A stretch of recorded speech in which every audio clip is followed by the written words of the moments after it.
আসসালামু আলাইকুম। সম্মানিত দর্শক, আবারও কথা বলছি ভিটামিন ডি নিয়ে।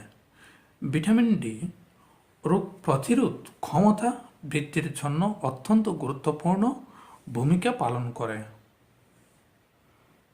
কারণ ভিটামিন ডিতে রয়েছে শক্তিশালী ইমিউন সিস্টেম। তাছাড়া ভিটামিন ডি এর অভাবে মানসিক সমস্যা কিংবা বিষণ্ণতা রোগ দেখা দেয় এবং যাদের মেজাজ কিংবা মস্তিষ্ক খিটখিটে হয়ে থাকে অবশ্যই মনে করবেন তাদের ভিটামিন ডির অভাব রয়েছে।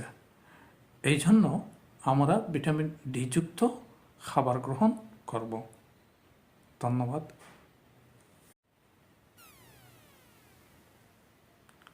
আসসালামু আলাইকুম। সম্মানিত দর্শক, আবারও কথা বলছি ভিটামিন ডি নিয়ে। ভিটামিন ডি রোগ প্রতিরোধ ক্ষমতা বৃদ্ধির জন্য অত্যন্ত গুরুত্বপূর্ণ ভূমিকা পালন করে। কারণ ভিটামিন ডিতে রয়েছে শক্তিশালী ইমিউন সিস্টেম। তাছাড়া ভিটামিন ডি এর অভাবে মানসিক সমস্যা কিংবা বিষণ্ণতা রোগ দেখা দেয়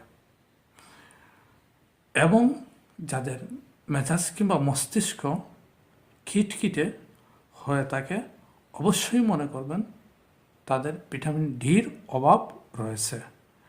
এই জন্য আমরা ভিটামিন ডি যুক্ত খাবার গ্রহণ করব। ধন্যবাদ।